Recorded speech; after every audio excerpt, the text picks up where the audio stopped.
I spent years paying for every family meal while my sister freeloaded, but when she put me at the children's table at her engagement party, I told her to fund her own wedding. For context, I've been covering family dinners since I got my first real job at 22. Every birthday, holiday, random Tuesday when my sister Vanessa would text, "Family dinner tonight," I'd get the check. Not because I was wealthy, I was a junior accountant living in a studio apartment. But our parents had retired early on a fixed income, and someone had to step up.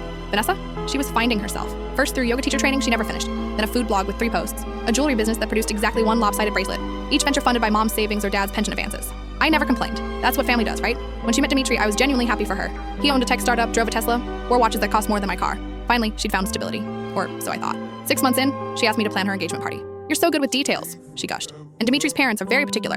I spent 2 months coordinating vendors, tasting menus, designing invitations. Paid the deposits myself when she claimed their joint account was complicated. The florist alone cost me 3 months of savings. The night of the party, I arrived in the cocktail dress I'd worn to 3 other events, carrying the specialty cake I'd driven 40 minutes to collect. Vanessa air-kissed me at the entrance, then handed me a place card. Table 12.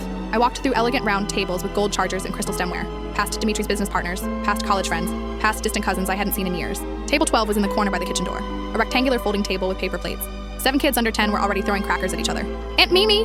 My 5-year-old nephew squealed, smearing chocolate on my dress. I stood frozen, holding my place card. Vanessa's best friend Reese, who she'd known for exactly 8 months, sat at the head table in a seat marked Maid of Honor. When Vanessa clinked her champagne glass for toasts, I watched from my plastic chair while she thanked everyone who'd supported their journey. Dimitri's parents, his investors, Reese for being her ride or die. Not one mention of the sister who'd funded her life for 5 years. As dessert arrived, the cake I'd bought, Vanessa floated over to my table. "Thanks for watching the kids," she said. "You're always so good with them." That's when I snapped. "Actually, I'm done," she blinked. "Done babysitting? But done paying." I stood, my chair scraping against the floor. "For everything, your wedding, your life, your delusions that you've earned any of this." The kitchen door swung open, hitting our table. Several guests turned. "Keep your voice down," she hissed. "Like you kept me down?" At the children's table, I pulled out my phone, showing her my banking app. "See these transfers? Every dinner, every birthday, every failed business venture you've had? Total, $47,000. Her face went white. "I'm sure Dimitri's parents would love to know their future daughter-in-law has been bleeding her family dry while playing entrepreneur. You wouldn't. I wouldn't have, until you decided I was worth less than someone you met at spin class." Dimitri appeared, confused. "Everything okay?" I smiled sweetly. "Just explaining to Vanessa that she'll need to cover her wedding expenses. All of them, including the deposits I paid for tonight."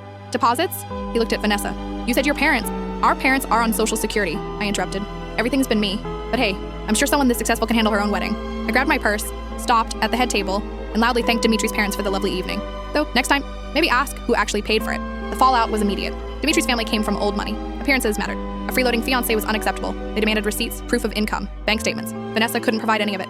The engagement lasted 2 more weeks. Mom called me selfish.